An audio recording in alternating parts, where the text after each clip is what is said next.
and let us all know how the understanding around the scopes of the PhD has been unraveled, this is a set of wisdom that I wanted to share with you.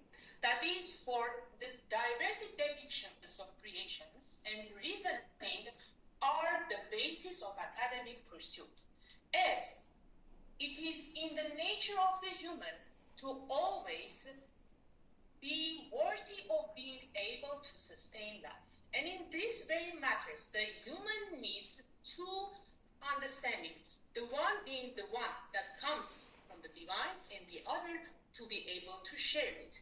When this is balanced in between this very dichotomy is when one is in peace and there is lesser risk of developing psychophysical states that are malevolent. Yet when this very risk is being faced by the very factors that we, the humans, are conditioning in our lifetime, is then when the individual is facing developing maladaptive behaviors such as abuse of the substances, later developing to substance use disorders, and unfortunately severely to addiction.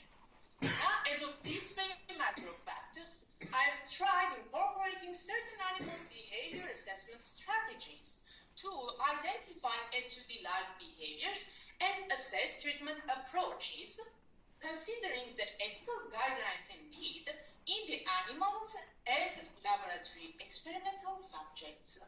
Need to mention that the impact of environmental factors have been evaluated on the propensity to develop alcohol use disorder or further AUD, as well as the role of phosphodiesterase 7 inhibitors or further PDE7 inhibitors in the treatment of substance use disorders or further SUDs is evaluated, especially in the context of AUD and CUD or cocaine use disorder. Now, before we dive into the main reasoning, let us first understand what is substance use disorder and how does it evolve in the brain. From the very neurocircuit point of view, this is a schematic representation that has been brilliantly shown by Professor George Koob and Nora Volkov. For the substance use disorder to develop in the brain, it consists of three stages of behavioral adaptations that are, of course, as a result of neurocircuit degeneration or signaling changes. These three stages involve the binge intoxication, which starts from the very so-called naive use of the drug the very first time, the one that is conditioned from the peer pressure from the society or from the very internalized use of the person to go seek for a resolution to one's psychophysical peace. And this is when it is becoming the risk of the first stage to develop binge intoxication behavior. At this very point, the nucleus accumbens shell, ventral tegmental area, substantial area pars compacta, dorsal striate, ventral and dorsal bulbar pallidi, as well as thalamus as a sensory relay, are involved in processing the binge intoxication behavior adaptations, which then develops to the second stage, that is involving the preoccupation, anticipation, craving, emotional state of the individual. At this very stage, the brain regions that are prefrontal cortex, hippocampus, basolateral amygdala, and insula are incorporated with each other with the neurocircuit changes then inciting that very certain kind of behavior. Indeed, this is not left for a veil, as the individual tries to seek for the very pointer that I'm not trying to find. It's gone. Wait a minute. Thank you very much. Where am I going? Yes. Thank you for putting me on the line. So for the preoccupation anticipation state, it is not left on a veil, as it then develops to withdrawal, the negative affective stage. Now, at this very stage, the individual is seeking for the drug, as there is a lack of or no availability to the source of the happiness, to the drug. Now, this is when the brain regions that are the brainstem, the central amygdala, the beta nucleus striae terminalis, and indeed the nucleus accumbens as a bridging to then develop PG intoxication are involved. The very neuroadaptations are evolving by time by the very behavioral changes of the individual and of course with one's interaction with the society, especially having in the context the stress as a huge factor for then developing addiction from the substance use disorder. Now, from this very level, let's understand what is alcohol use disorder in this very specific thesis context. Alcohol use disorder is a chronic brain disease which is of course described by the Diagnostic and Statistic Manual of Mental Health. It is a devastating psychophysical state of the individual that is a result of drinking despite negative consequences, relapse to alcohol seeking despite prolonged abstinence. This is resulting to alcohol use disorder becoming the second largest preventable source of mortality in the whole world. Of course, needless to mention the hospitalizations, unfortunately, and the high monetary cost that is enduring on the society. The Global Status report on alcohol use and health estimates that around 560 million people in the world are using and abusing alcohol. Now to this very state, as I already mentioned, the huge factor is stress to develop alcohol use disorder, especially in the context of stress in adolescence or early life, when one is being faced by the trauma, by witnessing the trauma of another. It is when the HPA axis, which is responsible for the regulation of stress, is dysregulated. This very HPA axis is involved indeed in the neurocircuit adaptations. And on the long run, in early life, when it is not stopped, the development of further behavioral adaptations is when the individual is seeking for relief, especially in consuming alcohol as a mean of one's peacefulness. That is when the adolescent social isolation, especially in the context of maternal separation that we then will see in my results, is becoming the seed for development of AUD in adulthood already. Now, let's discuss the chapters that are going to unravel soon. First, we are going to see the impact of adolescent social isolation in alcohol drinking susceptibility in adulthood. At this very context, I have designed with my co-supervisor a protocol of showing how this very model works in rats. And what we have done, we have separated the animals into two groups exactly at the 21st of their postnatal day. They have been separated from their mother, and they've been conditioned to stay either separated throughout time or to stay together as a control for our analysis.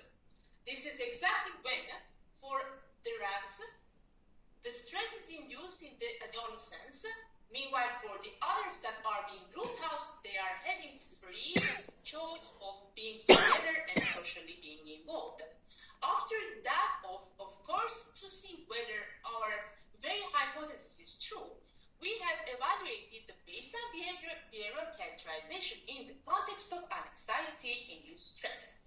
And what we have done, we have used the light dark box test, the open field test, as to see, respectively, the light aversive and anxiety-like behavior in the animals and the locomotion activity that is an indication of the anxiety-like behavior.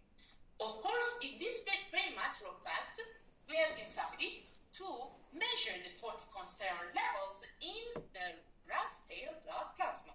After that behavioral assessment, we have then characterized the animal's behavior in alcohol self-administration sessions that were either unpunished or punished. To incite the punishment, alcohol self-administration has to show whether the animals continue taking alcohol despite the punishment, despite the aversive stimuli. As of that, the animals have then gone again. The alcohol self-administration, but in this very case without alcohol availability. So it is to evaluate the extinction of the animals from the drug lab, and then to see whether the animals, by the very memory of the stress, are being relapsed to stress-induced reinforcement using yohimpine. Need to mention that throughout that it has been in 2 to 3 months, in maximum of 4 months that the analysis have been undergoing. Now, as of the results, what concerns to the very preliminary evaluation of the state of the animals, as a matter of the body weight gain change, we have seen a slight propensity in male socialized to gain lesser the body weight than the group house. But it has come of no significance. And how you can see here, for the socially isolated and group house females, the body weights have not been changed. What it concerns to the corticosterone level changes, we have seen the sex effect of the animals, of course, considering the very fact that the animal's blood pain has been withdrawn at the time point of the day, especially from the 2 p.m. to 4 p.m., where the corticosterone levels are much lower. Now, as it concerns to the behavior of the animals in the open field test, the animals have shown, especially in the socialization condition, high locomotion activity, as you can see here by their ambulatory distance travel, which is a marker of the social isolation to incite an anxiety-driven locomotion activity in the field of sitting and in the field of the analysis. Now, as we look at the test results for the light dark box test, we see that the socially isolated females have shown higher latency to go on to the light side than their group house ones. As you can see here, for the males, there has been no change in this kind of behavior. So what this indicates that for the socialization, the females have been more susceptible to then aversive, stressful light effects. So they took more time to go and to explore light side than their group house ones. And as we can see also, for the time that they have spent in the light, they have spent lesser time than their group house counterparts, which is again and again a mark of stressful behavior. Now, let's see how the adolescent stress isolation has had its effect in the adulthood already alcohol drinking. In the example of very females, we see that throughout the reinforcement schedules that we have designed, be it the fixed ratio 1 and fixed ratio 2, the female socially isolated have almost doubled up their rewards gained compared to the group house ones. And it is also significantly seen by the very active lever presses in the context. As it becomes to the inactive lever pressing behavior of the animals, thus there has been the trend in the first 2 sessions, it has been then demolished and the animals have not shown stress-driven inactive lever pressing per se. Now, as we see the same behavior already in males, in case of the males, the socially isolated have shown interest in gaining alcohol in some part of the sessions that had been induced. And when it comes to the fixed ratio 2 reinforcement, the interest in alcohol drinking is demolished. And as we see here by the active lever presses, interestingly, they have shown no significant change between their behaviors. Now, as of the matter of alcohol intakes, taking into account their body weight changes throughout the time, we see again that female socially isolated have shown higher interest in alcohol intake than their group house counterparts. Unfortunately for males, there has been no effect in such context. In order to further evaluate how the motivation of the animals to compulsively seek for the alcohol in order to identify an exact AUD modeling, we have implicated the progressive ratio reinforcement. In this very case, for each active lever pressing, it becomes harder and harder and harder for the animal to obtain a single reward. And that is exactly how we identify the motivation. And as you can see, It's been successful in case of the females. Sometimes in a funny manner, we tell that they behave like males. So in this very case, the female socially isolated has shown significantly higher breakpoints in the progressive ratio than their control group house ones. What concerns to the alcohol self-administration under punishment with intensities being inclined, the animals, both sexes failed, for the female and male, showed higher persisting interest for alcohol reinforcers or alcohol taking behavior. And it also consists of the very fact that the alcohol intake in this very manner has been significant despite the very punishment induced. Now, for the adolescent social isolation, how it affected the pain sensitivity as the stress is then becoming the marker for one being highly susceptible in sensory perception, for the pain threshold has been analyzed. As of the matter, there has been only the sex effect present, with the condition having no impact in this very behavior of the animals.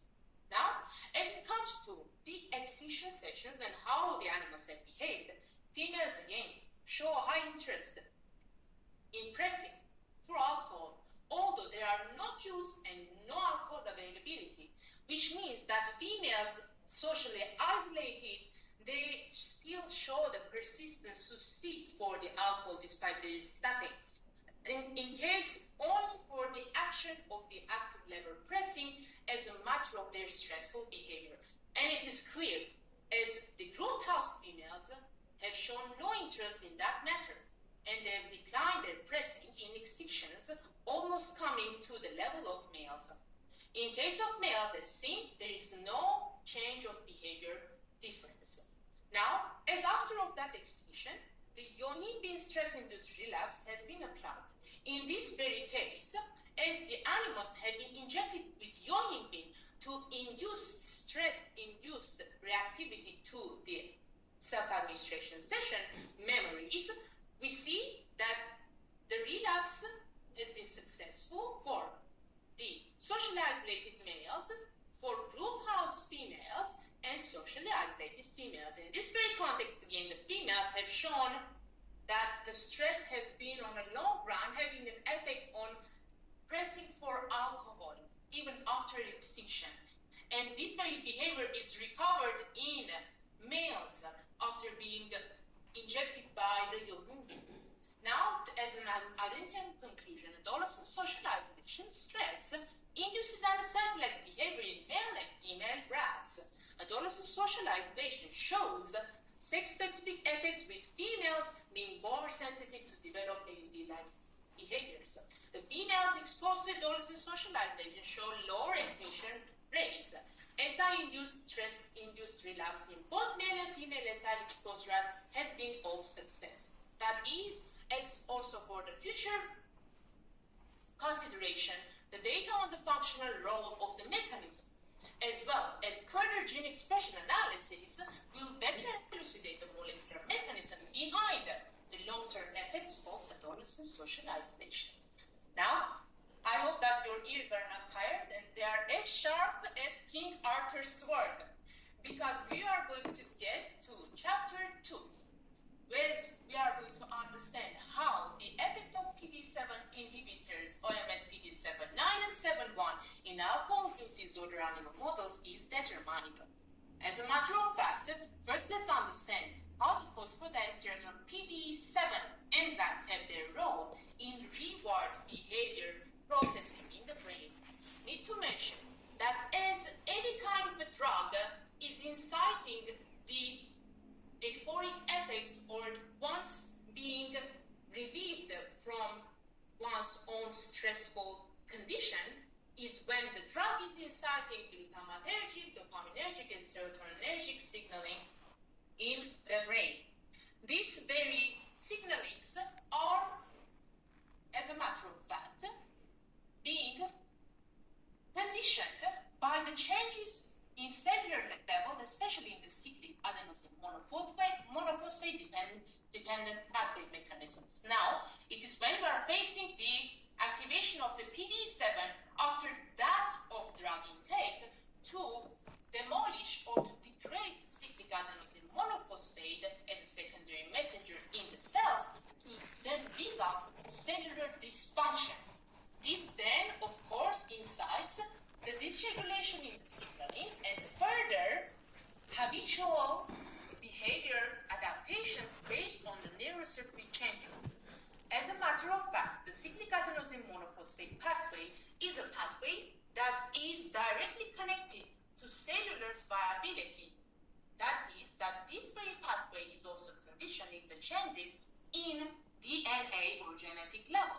Now, as this is happening, after that of drug exposure, the habits that are, of course, consolidated are of dependent the PDE7 activations, and that is exactly the matter of fact that we have decided to analyze the PDE7 inhibitors as potential treatment for substance use disorders. Need to mention that especially in the context of the brain localization of PDE7, these enzymes are localized in the cortices, hippocampus, striatum, the midbrain, which you already know are the regions responsible for the preoccupation, anticipation, and all the reward processing in the brain. Now, to come to understand how the PDE7 inhibitors have had their effects in alcohol use disorder management, we have taken into account the very basis by the very brilliant work that has been undertaken in our laboratory. In fact, being the sign that the selective inhibition of phosphodiesterase 7 enzymes reduce motivation for nicotine use through modulation of mesolimbic dopaminergic transmission. Now, as a matter of this very fact, we have decided to also see whether these very molecules are having the effects on alcohol use disorder already and not the nicotine use disorder. Now, what we have to see then further is the adaptation of the protocol that has been given from the manufacturer of the substances. And indeed, these substances, the PDE7 inhibitors, OMS PDE7, 9 and 7, 1, were prepared by the very protocol and administered to the rats. Indeed, for the discussions, the details will come. Now, to see how the AUD is being modeled, we have used first the two-bottle choice drinking paradigm in rats using 20% alcohol and water availability in rats. And after that of baselining animals' behavior to their alcohol drinking, they have been then exposed to treatment with OMS PD7-1 intraperitoneally. These animals have been in the strain of Martigan sardine alcohol-preferring rats.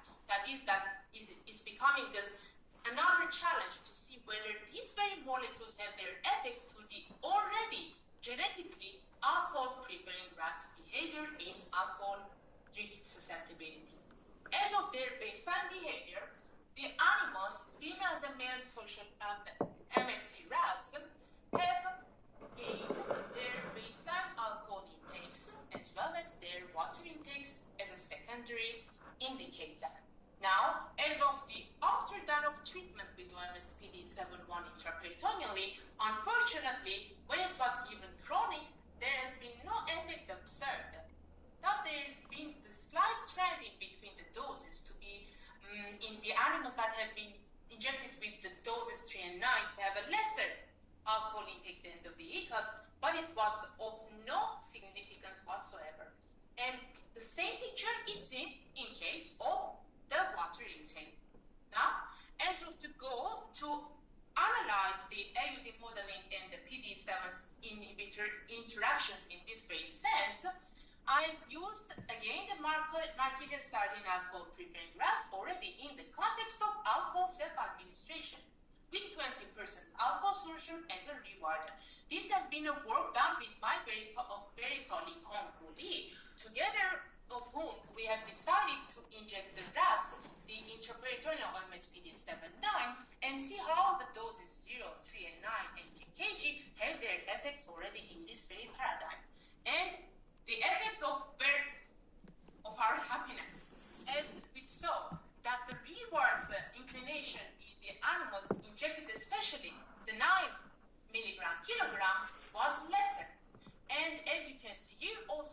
concerns to the active lever pressing for alcohol. Indeed, the molecule did not significantly affect the inactive lever pressing propensities in animals. Now, to model in another way of how the alcohol use disorder is being managed by the PD7 inhibition, we have implied the alcohol deprivation effect phenomenon using the German blister rats in number 49. Now, these rats have been exposed to 4 bottle choice drinking with 5%, 10%, 20% and alcohol and water solution. What has been done? That first the animals have been going long alcohol drinking cycles, after that of which they have been deprived intermittently from alcohol in order to see their binge drinking propensity in time. Time after time, the animals have gained their alcohol drinking binge intoxication behavior, after that of which, when another deprivation phase has been undergone, we have decided to test whether the OMS PD7-9 has an effect in reducing alcohol drinking after that of very deprivation. Our results, of course, from the very baseline behavior, as already mentioned, the animals have gained their baseline alcohol intake and the baseline other alcohol intake, that is after that of deprivation. And how we saw already with the treatment on board, OMS PD7-9 was effective in reducing other effect in these rats, especially the dose 9 milligram per kilogram. As you can see, for 2 hours time point treatment, 8 hours time point post-treatment, and 24 hours time point post-treatment. As this separate sex analysis has been converted, we see that both males and females showed the treatment effect. Now, as it comes to see whether this molecule affected the water intake, there has been no change whatsoever observed, which is hopeful. And now, let's see how the OMS PD7-1 has its effect in animals' behavior change in the alcohol deprivation effect. Of course, after that of baselining alcohol intake, the animals have undergone the treatment. The treatment with OMS PD7-1 in 2 hours, 8 hours, and 24 hours time point already has not enough significance, although it's seen that there has been little trend in case of the dose 9 mg/kg, but it was of no significance. When the animals are sex-pooled and the results are seen here, as we then separated them by seeing whether it can again and again be of significantly sex differences, we saw that males and females attenuated their alcohol drinking in alcohol deprivation effect when injected dose 9 milligram per kilogram of OMS PD7-1.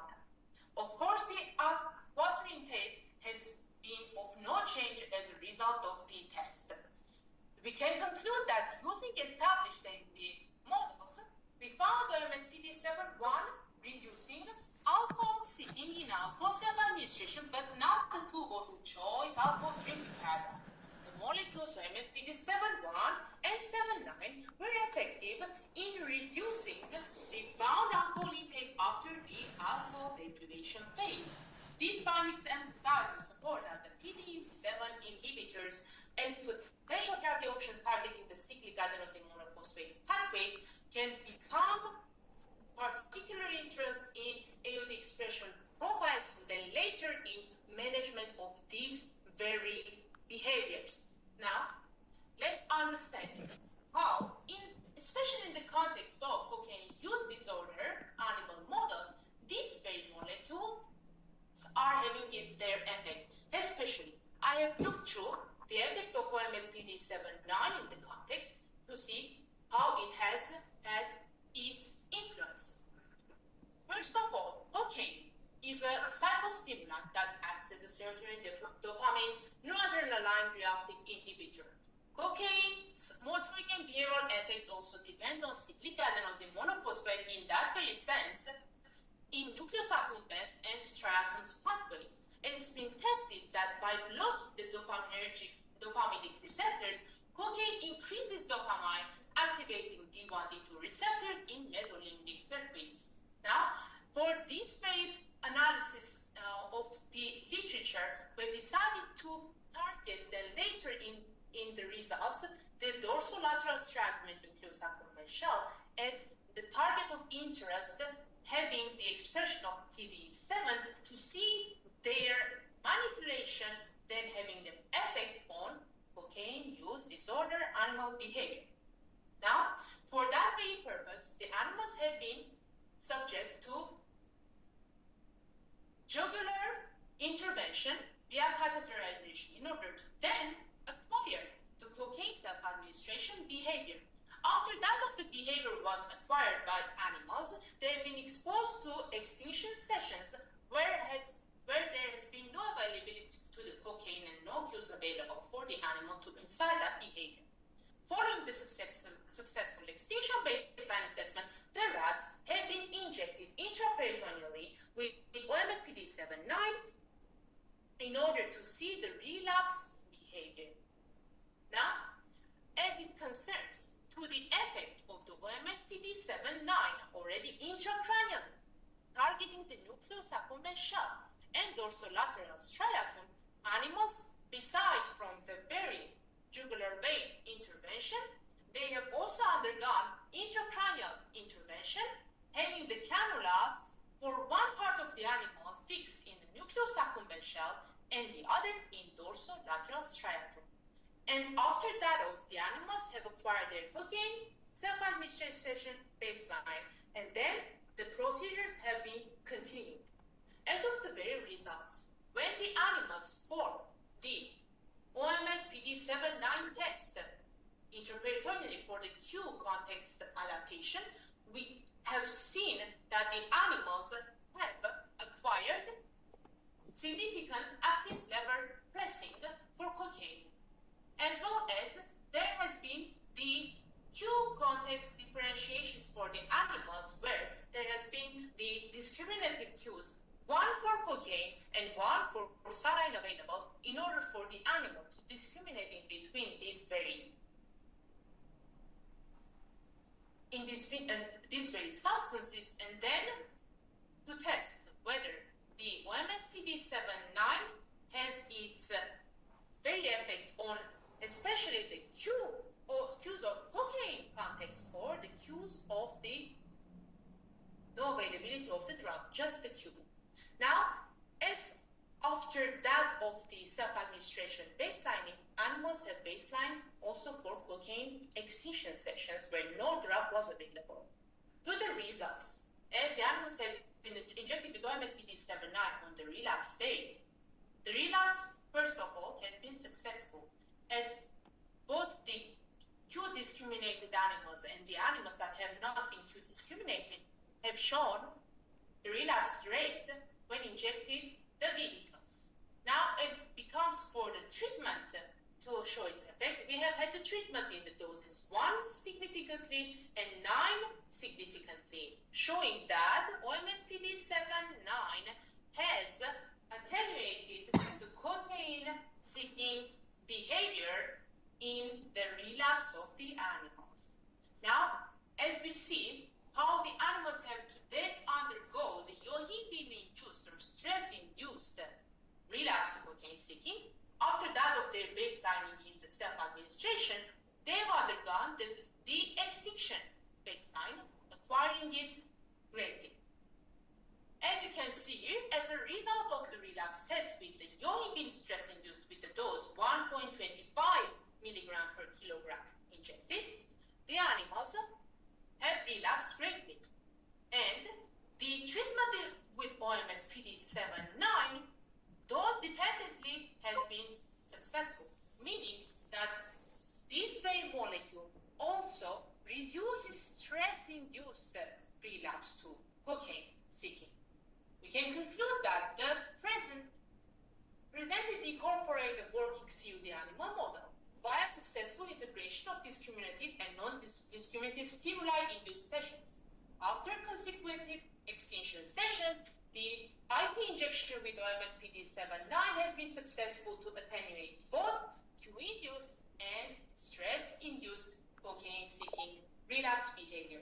The current findings, of course, indicate the potential of PD7 inhibitor highly valuable for the management of Գիտեն այդ հարցերին պատասխան չունեմ։ Now let's have a look as a matter of how the injection of intracranial OMS-PD79 in nucleus accumbens shell has been of result. After that of animals acquiring their baseline in B-wards intake and inactive lever pressing, animals have gone the test with OMS-PD79 in their self-administration session to see in situ how when it is intracranially injected, it affects in situ self-administration active behavior of the animal. Unfortunately, there has been no effect observed when this very molecule has been injected in the animals. What concerns to them to see this effect in a group of animals that have been injected the OMS-PD79 already in the context of the relapse, first the animals have extinguished from their cocaine active lever pressing. After that, there has been the relapse in animals. The injection of OMS-PD79 nucleus accumbens shell has been of no avail to reduce relapse rate in these animals. The part of the animals that have undergone the cocaine self-administration sessions, they have also been undergoing the extinction sessions in order to power up and see whether it has to do with the power of the analysis to see the effect of the OMS-PD79. Indeed, after that of their extinction baselining, the animals have undergone the relapse. And as you can see here, after there has been the relapse rate, especially in 30 minutes of the sessions and in the whole time in 1 hour sessions, the effect of OMS-PD79 has been of no avail. Let's now see how this molecule OMS-PD79 has resulted in the effects of cocaine seeking already targeting the dorsolateral striatum. In this very case, the animals, after acquiring their baselines, have been injected with OMS-PD79 in DLS, dorsolateral striatum, to see their effects in the behavior of the animal already in the cocaine self-administration. Now, we see no effect present. As of that, the group of animals has been acquiring also extinguished active lever pressing in order to baseline to then be tested for the effect of OMS-PD79 in DLS on relapse. As you can see here, there has again been a relapse rate in animals, yet the molecule injected in dorsolateral striatum has been of no effect in reducing the relapse rate. We can conclude that this study evaluated the effects of OMS-PD7 and administered intracranially at microdoses into the nucleus accumbens shell and dorsolateral striatum. In this very cocaine use disorder animal model, despite testing across different doses, OMS-PD79 failed to reduce cocaine-seeking behavior in active self-administration sessions, as well as the relapse already after that of the extinctions. This is a matter of consideration for us for the future to target another region in the brain and also consider that maybe the nucleus accumbens shell and dorsolateral striatum in this very context of cocaine-seeking behavior are not the ones that we need to look to see the effect of PD7 inhibition. Therefore, we have also sought to see the effects of these very molecules, the PD7 inhibitor, OMS-PD79, expressed, already injected in the hippocampus, to see this very possibility having its effects on the relapse management. Now, to summarize what has been done in my PhD thesis, the present thesis remarks the new findings regarding the sex-dependent AUD behavior-like traits traits in the rats exposed to early life social isolation. And it is very suggesting the novel approach in evaluating, characterizing, and proposing solution for neurocircuit regulation in the adolescent social isolation-driven anxious alcohol use disorder in adulthood. Following the AUD modeling, a comprehensive and novel therapeutic approach using the PD7 inhibitors has been successfully implemented to evaluate AUD-like behavior changes as a result to the treatment. To widely characterize the effect of PD7 inhibitors, OMS PD7, 9, and 7.1 in the scopes of the thesis, further evaluation of CUD-like behavior models has been successfully made, and the treatments have shown potential benefits for future translational approaches possibly, yet with new considerations to be taken into account in case of the very targeting of the brain to see the very pure effects of OMS PD7-9 in the context of cocaine use disorder. Now, I would love to come to a consideration. Here I'm citing Dr. Meshberger's story to the very fact that we are all imperfect, and as we are human, the imperfections and mistakes are the road to discoveries. This is a theory that Dr. Meshberger has come out, of course taking into account Michelangelo's The Creation work to see that God's picture is in our brain, and that how we think, how we behave, and how we choose to cooperate with each other is how we bring peace and how we bring health to each other. As a matter of fact, I wanted to acknowledge all of you, and of course, my parents for being with me throughout this time, and my friends to stand up with me, with God, together in order to come to this very point where I'm open to these very discussions to then unravel to your questions.